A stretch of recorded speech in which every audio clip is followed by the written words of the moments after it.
भूतिया गांव। यह कहानी एक छोटे से भारतीय गांव की है जहां के लोग दिन प्रतिदिन की मेहनत और संघर्ष में व्यस्त रहते थे। लेकिन गांव के बाहरी हिस्से में एक पुराना खंडहर जैसा घर खड़ा था जिसके बारे में लोगों के बीच अजीब और गरीब अफवाहें फैली हुई थीं। कुछ कहते थे कि वह घर हमेशा रात के समय आहटों से गूंजता है। कुछ कहते थे कि वहां अजनबी आवाजें सुनाई देती हैं।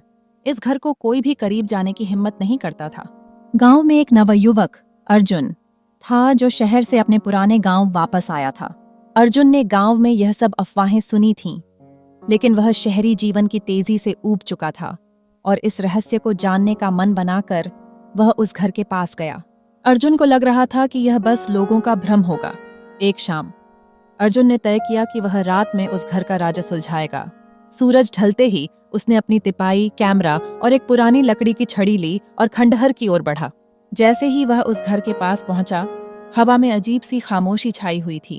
वह धीरे धीरे घर के अंदर गया। वहां का माहौल एकदम ठंडा और डरावना था। दीवारों पर जाले लगे हुए थे और फर्श पर मिट्टी का ढेर था। अर्जुन ने अपना कैमरा चलाया और किसी अजनबी ताकत के दबाव को महसूस करते हुए आगे बढ़ता गया।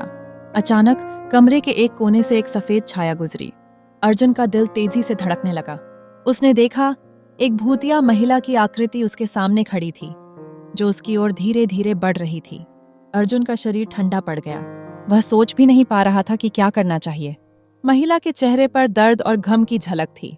वह अजीब ढंग से कहने लगी, तुमने घर में कदम रखा, अब तुम मेरे साथ रहोगे।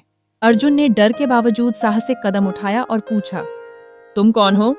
महिला ने जवाब दिया, मैं इस घर की मालकिन थी, लेकिन एक दिन मेरे पति ने मुझे धोखा दिया और इस घर में मुझे मार डाला।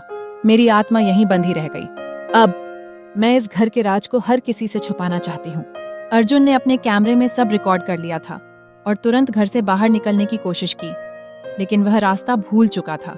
उसके सामने दरवाजे की एक और छाया दिखी, जैसे वह घर उसे बाहर जाने से रोक रहा हो। अर्जुन ने हिम्मत नहीं हारी और अचानक उसे खिड़की से बाहर का रास्ता नजर आया। वह दौड़ते हुए बाहर निकला और घर से दूर जाकर रुका। अर्जुन ने अगले दिन गांव वालों को यह सब बताया, लेकिन गांव के बुजुर्गों ने कहा कि वह महिला का नाम सीता था और वह सचमुच एक बुरी मौत मरी थी। आज भी उसकी आत्मा उस घर में बंधी हुई थी। अर्जुन ने यह तय किया कि वह कभी उस घर की ओर कदम नहीं बढ़ाएगा, लेकिन वह घर गांव वालों के लिए हमेशा एक रहस्य ही बना रहेगा जिसे कोई भी छूने की हिम्मत नहीं करेगा। समाप्त।